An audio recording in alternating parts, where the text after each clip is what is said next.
आइए हम अपनी अपनी बाइबल में उत्पत्ति अध्याय 32 खोलें। हमने 31वें अध्याय में याकूब के मामा लाबान और याकूब के परिवारों के अलग होने को देखा था। जब लाबान ने अपने पोते पोतियों को चूमा और एक खंभा खड़ा किया और याकूब ने पत्थर का ढेर साक्षी के रूप में लगवाया, उन्होंने एक साथ भोजन किया और फिर लाबान ने याकूब को यह कहकर कड़ी चेतावनी दी, तू मेरी लड़कियों और बाल बच्चों का देखभाल करना और स्त्रियां न ब्याना, और यदि तू कुछ भी गलत करे तो परमेश्वर तुझसे निपटे और बदला चुकाए। कड़ी ताकीद दी थी उसने। इस प्रकार लाबान अपने तमाम साथियों के साथ वापस पद्दन अराम को चला गया। याकूब ने भी अपना मार्ग लिया और परमेश्वर के दूत उसे आ मिले। उत्पत्ति 32 का 1। इस प्रकार जब याकूब ने लाबान के दल बल से विदा होकर फिर से अपने भाई एसाव की ओर जाने का मार्ग लिया, तब मार्ग में यहोवा के दूत उसे मिले। इसमें कोई शंका नहीं कि इस समय पर परमेश्वर के स्वर्गदूतों का उससे मिलना उसके लिए उत्साहवर्धक था।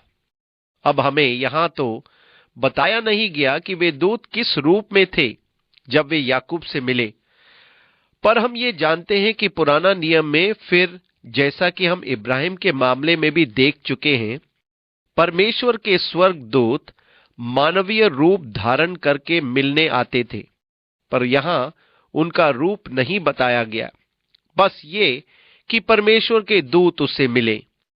ऐसा प्रतीत होता है कि स्वर्गदूत मनुष्य रूप धारण कर लेते थे और मनुष्य की बोली में बातें करते थे। वास्तव में तो इब्रानियों की पुस्तक में हमसे कहा गया कि परदेशियों की पाहुनाई करने के प्रति सतर्क बने रहें, क्योंकि हम अनजाने में ही स्वर्गदूतों का अतिथि सत्कार कर सकते हैं। अब जहां तक मेरा प्रश्न है, मैंने तो अपने जीवन में आज तक किसी स्वर्गदूत को नहीं देखा है। जब मैं ऐसा कहता हूं तो मेरी पत्नी बेचैन हो उठती है, पर सच में मैंने नहीं देखा। मेरी पत्नी एक स्वर्गदूत है, पर सचमुच की नहीं। मैं नहीं सोचता कि वो सच में स्वर्गदूत हो सकती। अब मैंने कभी किसी पास्टर या प्रचारक को ये घोषणा करते तो सुना है कि जिब्राइल स्वर्गदूत उसके पास आता रहा है, पर जो बातें जिब्राइल स्वर्गदूत ने उसे बताई, उन्हें सुनकर तो शंका पैदा होती है कि ये जिब्राइल स्वर्गदूत ही था।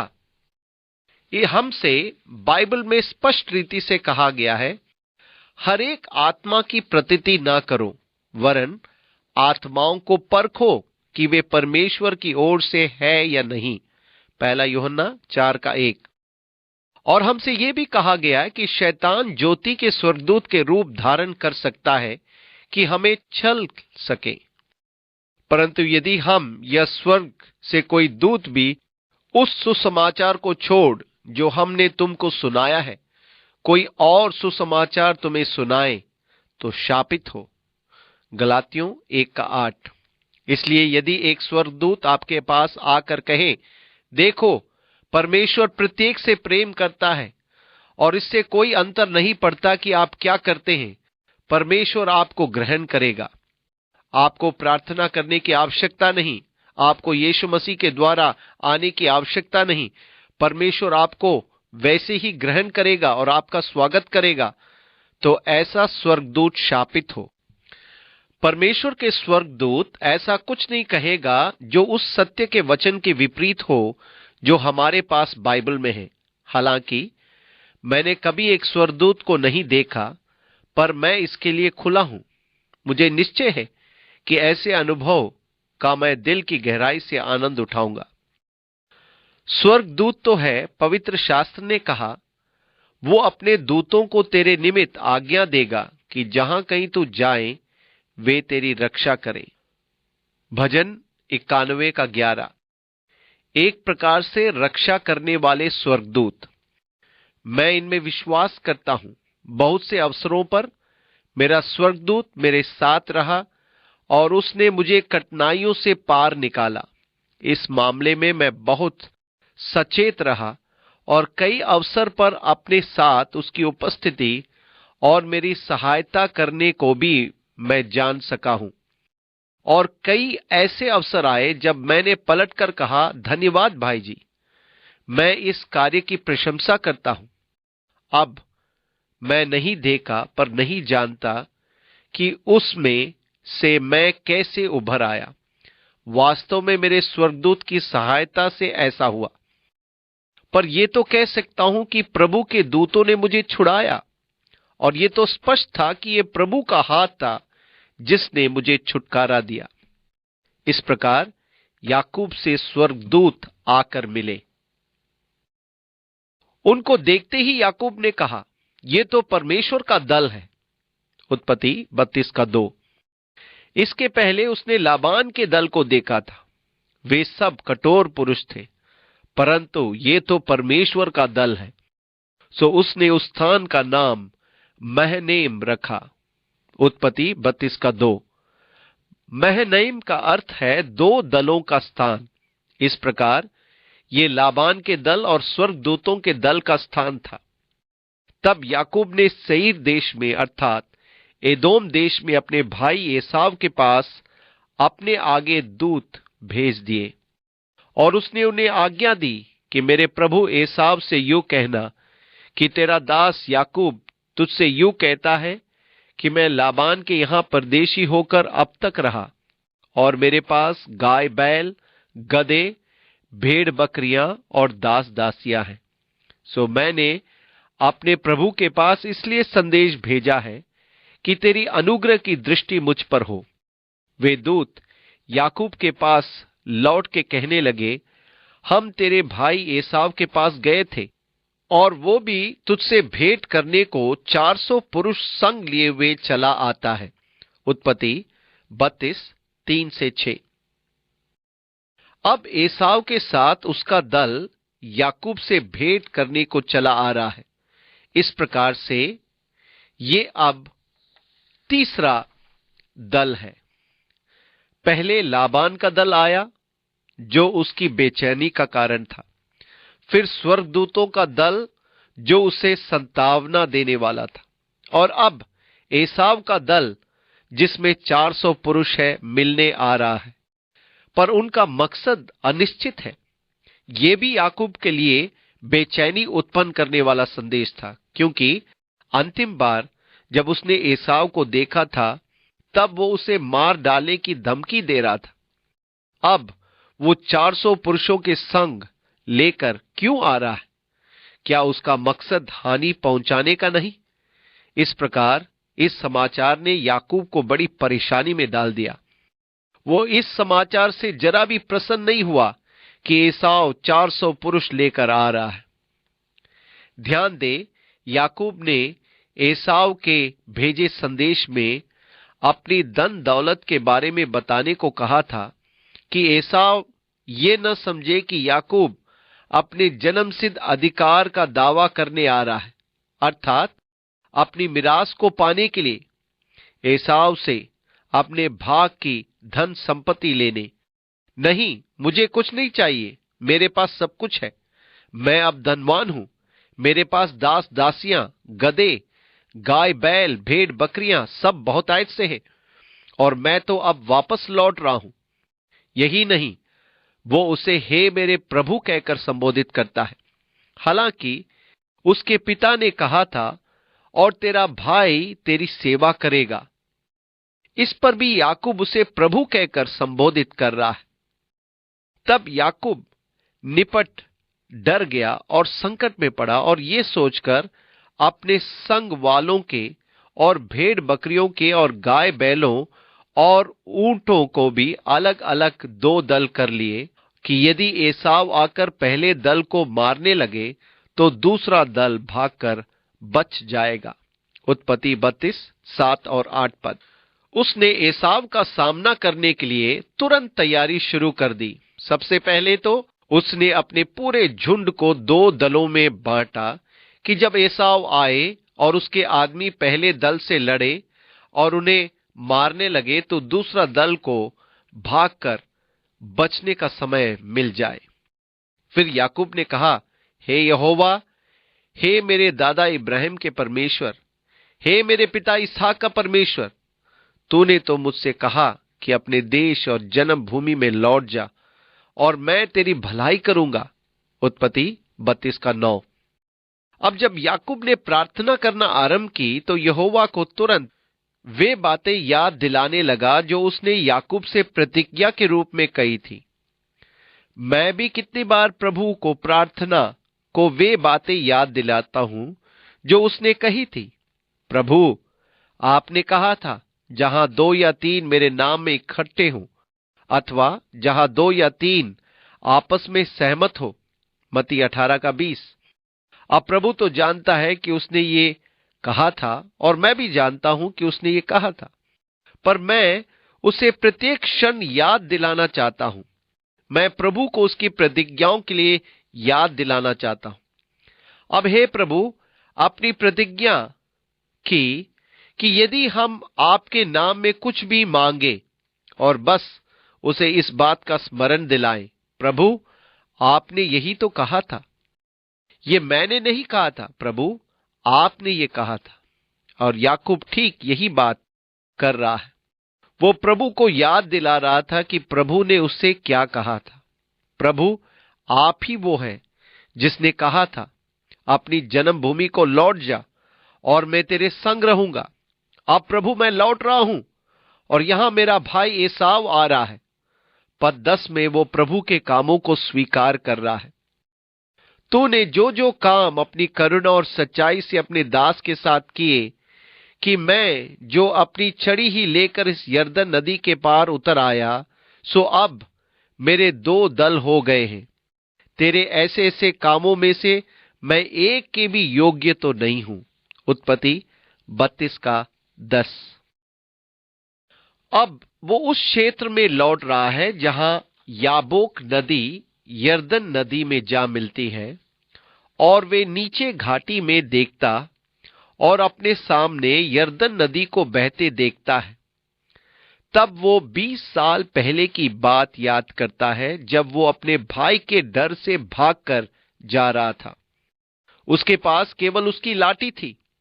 अब 20 साल बाद वापस उसी स्थान पर लौटना, तब वो पाता है कि इन वर्षों में परमेश्वर ने उसे कितनी आशीष दी कि उसे अपने विशाल झुंड को वहां 2 दलों में बांटना पड़ रहा था। प्रभु, मैं तो किसी योग्य नहीं हूं।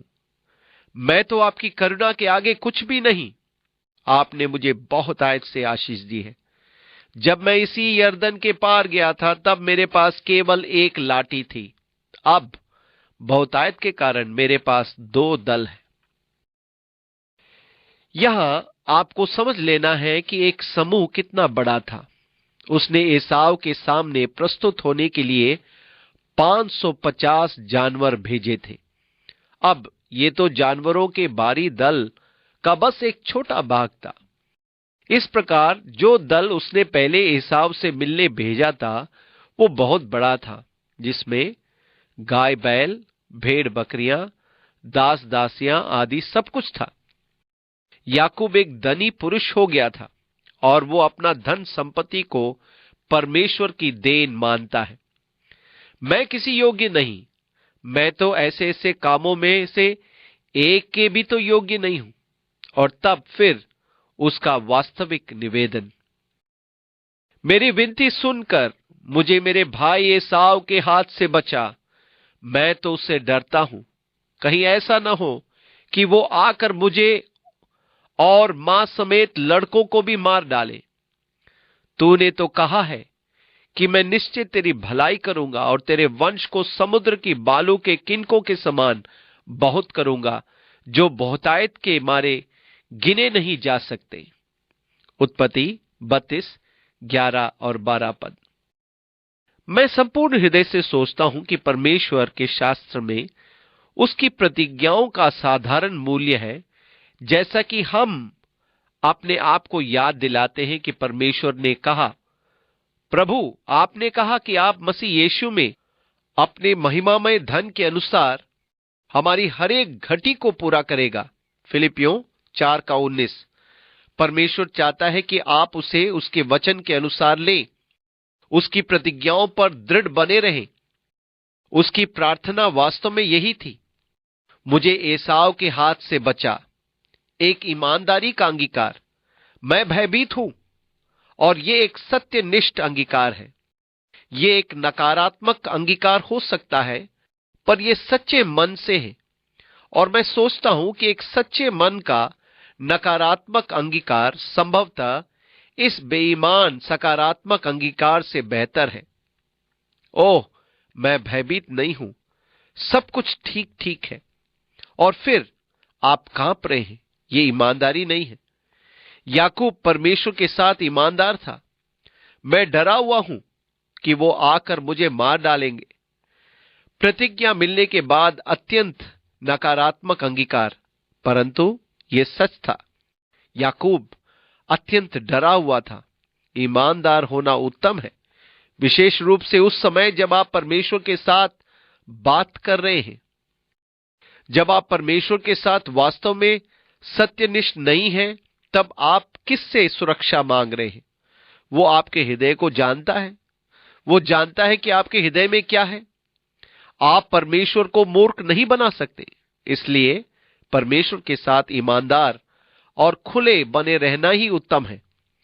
मैं परमेश्वर के साथ स्पष्ट संबंध का कायल हूं।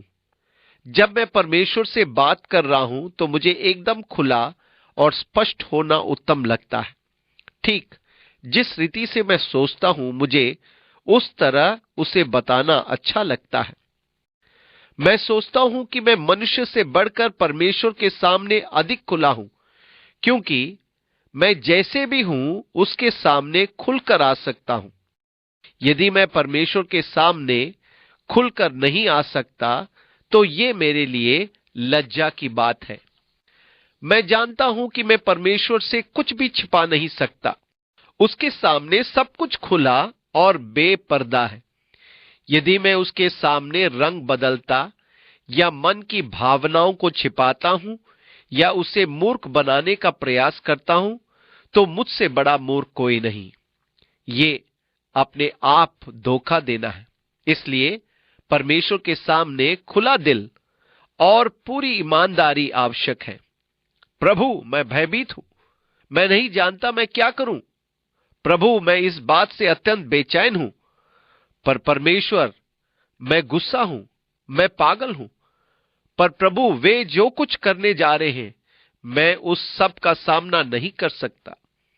और अपनी भावनाओं, अपनी संवेदनाओं के प्रति ईमानदार बने रहें और फिर परमेश्वर पर छोड़ दें, वही उनसे निपटेगा। जब तक मैं अपनी बातों को ढांपने का प्रयास करता हूं या परमेश्वर को मूर्ख बनाता हूं और कहता, ओ प्रभु, सब कुछ तो ठीक ठीक है, मैं अच्छा महसूस करता हूं। ओह, ये बात मुझे परेशान नहीं करती। नहीं नहीं, तब परमेश्वर मेरे जीवन के किसी भी मामले को नहीं निपटाएगा, क्योंकि मैं उसके सामने खुला नहीं हूं, उसके प्रति ईमानदारी नहीं दिखाता हूं।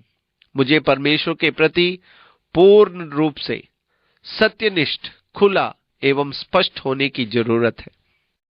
याकूब ईमानदार था, और तब जैसे कि मैंने कहा, वो परमेश्वर को उसकी प्रतिज्ञा याद दिलाता है। तूने कहा, मैं तेरे साथ भलाई करूंगा और तेरे वंश को समुद्र की बालू के किनकों के समान बढ़ाऊंगा।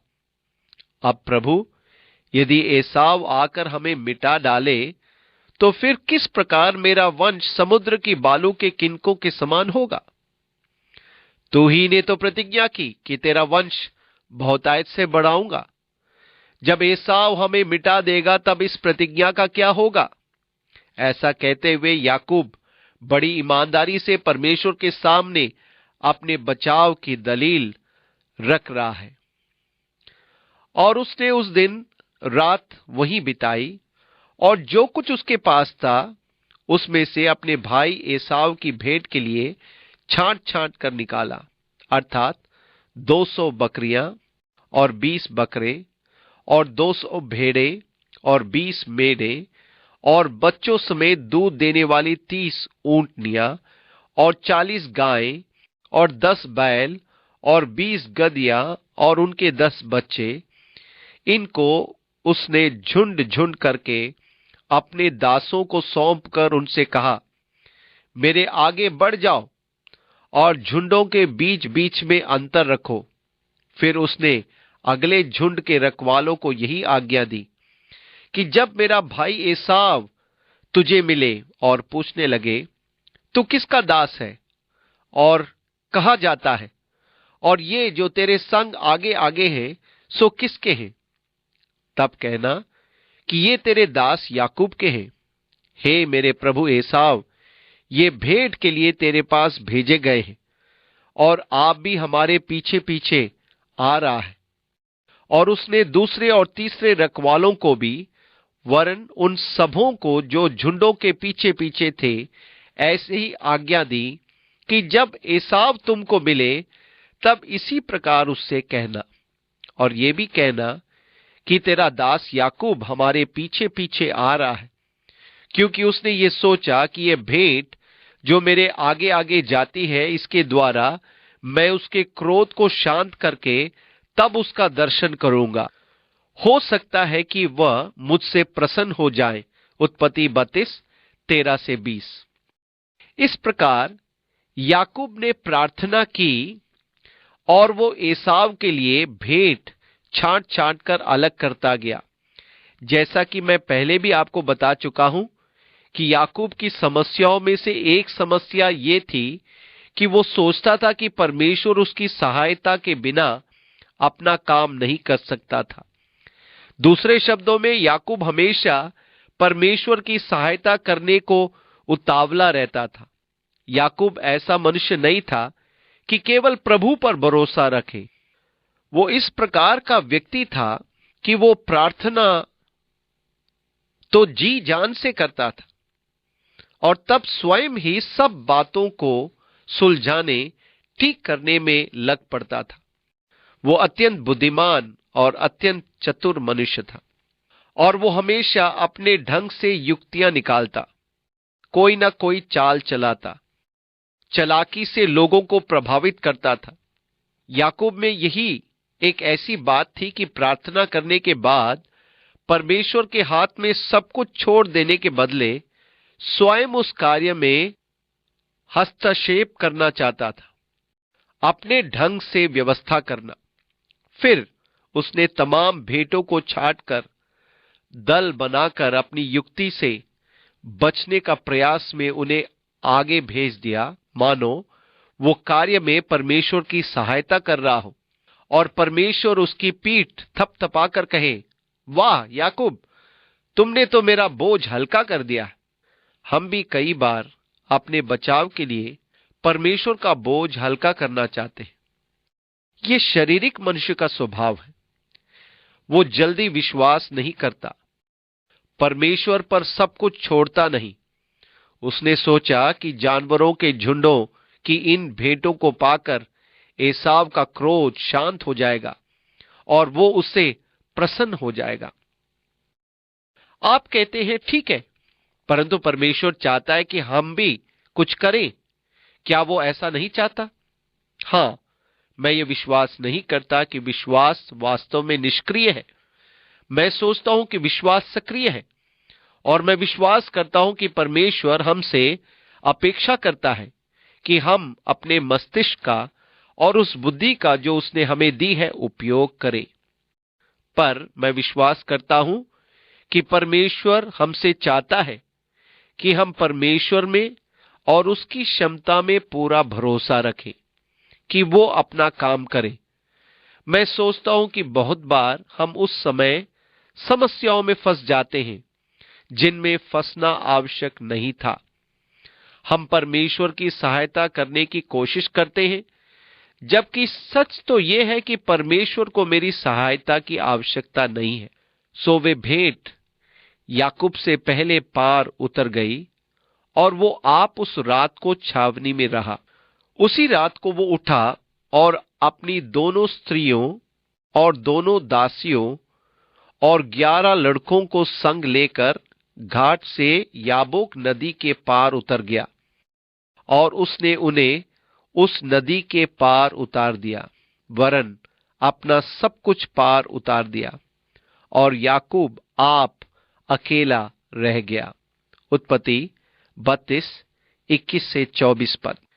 मैं वास्तव में सोचता हूं कि सबों को भेजकर याकूब को चैन मिला कि वो एक अच्छी नींद सो सके। कुछ लोगों का सोचना है कि उसने इन सबको इसलिए आगे भेज दिया कि वो पूरी रात प्रार्थना करने में बिता सके, पर यह बात याकूब के स्वभाव से मेल नहीं खाती है। वो तो एक व्यवहारिक मनुष्य था, और मैं तो कहता हूं कि इस समय पर वो परमेश्वर में भरोसा करने के बदले अपने आप पर भरोसा किया था। हां, उसने परमेश्वर से प्रार्थना की, सहायता की भीख मांगी, परंतु अब अपनी ही सहायता करने के लिए अपने ढंग से काम करता है। और इसलिए मैं सोचता हूं कि वो जानता था कि ये एक अत्यंत कठोर दिन रहा था। यह एक भावोत्तेजक दिन रहा था। लाबान तो वैसे ही नाराज है, और मैं वापस उस दिशा में तो जा नहीं सकता। एसाव आ रहा है, मैं नहीं जानता कि उसका व्यवहार कैसे होगा। इसलिए उसने सोचा कि आज की रात तो अच्छी तरह से सो लूं। उसने सब बच्चों को उनकी माओं के सुपुर्द कर दिया। 11 लड़के और एक लड़की, बाकी का नहीं मालूम कि लड़कियां और भी थी या नहीं, और वे सब 13 साल से कम आयु के थे। वो सारी सेटिंग पूरी कर चुका था। एक बड़े काम का दिन, भारी काम, और सबको यहां वहां रखना, कौन किसके पीछे जाएगा, बहुत सारी तैयारियां आदि। इतना सब करने के बाद उसका थकना वाजिब था, इसलिए उसे एक अच्छी नींद लेने की जरूरत थी। विश्राम करना आवश्यक था। इसलिए याकूब अकेला रह गया था कि भरपूर नींद सो सके। और पुरुष आकर पौ फटने तक उसे मलयुद्ध करता रहा। जब उसने देखा कि मैं याकूब पर प्रबल नहीं होता, उत्पत्ति 32:24-25 आए, पर उस रात एक स्वर्गदूत उसे भिड़ गया। रात भर उन दोनों में मलयुद्ध चलता रहा, पर याकूब यूं ही हार मानने वाला नहीं था। वो दूत याकूब पर प्रबल न हो सका। याकूब एक मजबूत व्यक्ति था, इच्छा शक्ति में अत्यंत मजबूत व्यक्ति था, और यही बल याकूब की कमजोरी था। वो इतना शक्तिशाली था कि उसे अपनी ताकत पर पूरा भरोसा था। यही उसकी कमजोरी थी, यहोवा पर पूरा भरोसा रखने के बदले अपनी शक्ति पर भरोसा रखना। और अब यहां जबकि उसे रात भर पूरा आराम चाहिए था, वो कुश्ती में फंस गया। लड़ता रहा, पर हार नहीं मानी।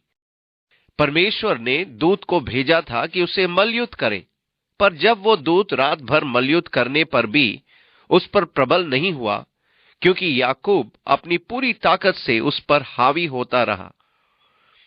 वो किसी भी तरह समर्पण नहीं करना चाहता था। तब उसकी जांघ की नस को छुआ, सो याकूब की जांघ की नस उसे मलयुद्ध करते ही करते चढ़ गई। उत्पत्ति 32:25 पद। इस दूत ने जानबूझकर याकूब को लंगड़ा कर दिया। उसने अपनी ईश्वरीय शक्ति का इस्तेमाल करके उसे लंगड़ा बना दिया।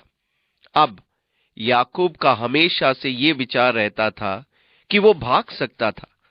उसने दल के दल एसाव की भेंट के लिए पहले ही भेज दिए थे, और फिर भी सोच रहा था कि यदि एसाव का कोप भड़का और उसने दलों को नाश करना शुरू किया, तो वो तो भाग ही सकता था। उसके दिमाग में यही बात बैठा था कि वो भाग सकता है।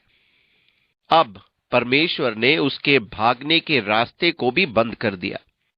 वो लंगड़ा हो चुका है, अब कैसे भाग सकता है? इस प्रकार उस स्वर्गदूत ने उसकी जांघ की नस को छुआ, और उसकी नस चढ़ गई, और वो लंगड़ाने लगा। परमेश्वर ने उसके भागते रहने पर रोक लगा दी, और अंत में इस स्थान विशेष पर आकर याकूब को अपने बल पर भरोसा करना छोड़ना पड़ा। अंत में याकूब ने समर्पण कर दिया। न जाने कब से परमेश्वर चाह रहा था कि वो पूर्ण समर्पण कर दे, अपना जीवन, अपनी इच्छा, अपना बल, सब कुछ। पर जब उसने नहीं किया तो प्रभु ने उसे करने पर मजबूर कर दिया। ये दुखद है। कभी कभी व्यक्ति की सबसे बड़ी शक्ति उसकी सबसे बड़ी कमजोरी बन सकती है। पौलुस प्रेरित एक दूसरे भाव में याकूब था। वो लौ इच्छा रखने वाला पुरुष था। जब पौलुस कुछ करना चाहता था तब उसे रोक पाना असंभव था। वो लुस्त्रा में प्रचार कर रहा था और लोग उस पर भड़क उठे और उस पर पथराव किया। उन्होंने सोचा कि उन्होंने उसे मार डाला। वे उसे खींचकर नगर से बाहर ले गए। उसके मित्रों ने भी सोचा कि पौलुस मर गया, और स्वयं पौलुस भी नहीं जानता था कि वो मरा है या जिंदा। और उसके मित्र उसके चारों ओर खड़े होकर मातम मना रहे थे। ओह, क्रूस का महान सिपाही, परमेश्वर के राज्य के लिए कितनी बड़ी हानि। परंतु कुछ देर बाद पौलुस के मरे हुए बदन में हरकत हुई। वो उठ बैठा, फिर खड़ा हो गया और स्वयं को झाड़ा। चलो वापस नगर में चलते हैं। आप ऐसे मनुष्य को कैसे रोक सकेंगे? आप नहीं रोक पाएंगे, लौ इच्छा वाला मनुष्य। परंतु ये भी उसके लिए समस्या बन गई, क्योंकि इस समय पौलुस गलातिया में था और सुसमाचार सुनाने के लिए उसका इरादा बिथुनिया जाने का था। उसके अंदर इच्छा थी कि वहां से वो आसिया जा सकेगा। देखो, मैं आसिया या एशिया में जाकर प्रचार करना चाहता हूं। परमेश्वर नहीं चाहता था कि वो आसिया में जाए, परंतु पौलुस तो आसिया जाने के लिए अड़ा हुआ था। इसलिए परमेश्वर ने पौलुस को इतना बीमार कर दिया कि उसने पलंग पकड़ लिया। वो तब तक बीमार रहा जब तक कि पौलुस का ध्यान परमेश्वर की बुलाहट पर न लग जाए। पौलुस ने कहा, प्रभु, आप कहां चाहते हैं कि मैं जाऊं? क्या यूनान? पर मैं तो एशिया जाना चाहता हूं प्रभु। पौलुस, तुझे यूनान जाना है। वो इतना अधिक बीमार पड़ गया था कि एशिया नहीं जा सकता था। इसलिए प्रभु को उसे सबक सिखाना पड़ा। उसे बीमार होकर बिस्तर पर पड़े रहना पड़ा। ये दुख की बात है। परंतु पौलुस उन सब बातों को, कामों को वो अंजाम नहीं दे सकता था यदि उसमें ये महान इच्छा शक्ति न होती। ये एक बड़ा बल था। बहुत बार हमारी शारीरिक योग्यताएं ही परमेश्वर की सेवा करने में हमारे लिए बाधक बन जाती है। इसलिए परमेश्वर को हमसे निपटाना पड़ता है कि सब बातों में हम उस पर निर्भर बने रहें। वो मुझसे नहीं चाहता कि मैं अपनी शारीरिक योग्यताओं पर निर्भर रहूं। वो चाहता है कि मैं पूरी तरह से उसी पर निर्भर रहूं। याकूब के साथ यही हुआ कि उसे पूर्ण समर्पण के स्थान पर लाने के लिए परमेश्वर को उसे लंगड़ा करना पड़ा, जिससे कि वो याकूब के जीवन में और याकूब के द्वारा जो कुछ करना चाहता था उसे कर सके। जब तक याकूब चालाकी, धोखेबाजी और अपनी शक्ति पर भरोसा रखता रहा, तब तक परमेश्वर वो सब नहीं कर पाया जो वो उसके द्वारा एवं उसके जीवन में करना चाहता था। इसलिए वो उसे निर्बलता की आस्था में ले आया, उसे लंगड़ा कर दिया। याकूब निश्चय ही हमारे लिए बहुत अच्छा उदाहरण तो नहीं है, परंतु ये उस बात का एक अच्छा उदाहरण और प्रदर्शन है कि परमेश्वर कुछ लोगों, बहुतों को समर्पण के स्थान पर लेने के लिए हस्तक्षेप करता है और फिर उन्हें आत्मसमर्पण के लिए बाध्य कर देता है। पूरा समर्पण हो जाने के बाद ही वो हम पर अपने भेद प्रकट कर पाएगा। और फिर जब उनमें ये भावना जागृत हो जाएगी कि उन्हें प्रत्येक बात एवं कार्य के लिए केवल प्रभु पर ही पूर्ण भरोसा रखना है, वह उनके द्वारा अपने कार्य करना आरंभ करेगा। इसलिए स्वर्गदूत ने उसे लंगड़ा कर दिया। और इस समय पर होशे के अनुसार याकूब हार गया और रोने लगा और स्वर्गदूत से विनती करने लगा। आपको मालूम, आपको किसी व्यक्ति की वाणी का स्वर बहुत बार सुनना पड़ता है कि आप समझे कि वो वास्तव में कह क्या रहा है। आप उसकी वाणी के सुर को पृष्ठों पर शब्दों में नहीं लिख सकते, आपको पास जाकर सुनना पड़ेगा। यहां जब हम पृष्ठ पर शब्दों को पढ़ते हैं तो ऐसा प्रतीत होता है कि याकूब अपनी मांग रख रहा है। वो अपनी जीत की दशा या शक्ति की दशा में कह रहा है, मैं तुझे तब तक जाने न दूंगा जब तक कि तू मुझे आशीष न दे। जब पौ फटने लगी तब उसने कहा, मुझे जाने दे, क्योंकि भोर हुआ चाहता है। याकूब ने कहा, जब तक तू मुझे आशीर्वाद न दे तब तक मैं तुझे जाने न दूंगा। उत्पत्ति 32:26। ये ऐसा प्रतीत होता है कि वो बलवंत हुआ है। होशे नबी कहता है कि यहां आकर वो टूट चुका था, वो रो रहा है, वो चिल्ला रहा है, वो अनुनय विनय कर रहा है और सर रूप में यही कह रहा था, कृपया मुझे आशीर्वाद दिए बिना मत जाइए, मैं आपको जाने नहीं दूंगा। मुझे सबक मिल चुका है, मैं बर्बाद हो चुका हूं, मैं ठीक से चल नहीं सकता, कृपया मुझे आशीर्वाद दिए बिना मत जाइए। और उसने याकूब से पूछा, तेरा नाम क्या है? उत्पत्ति 32:27 पर। वो उसे उसके स्वभाव की याद दिला रहा है, क्योंकि उसका नाम उसके चरित्र का प्रतीक है। याकूब का अर्थ है अड़ंगा मारने वाला।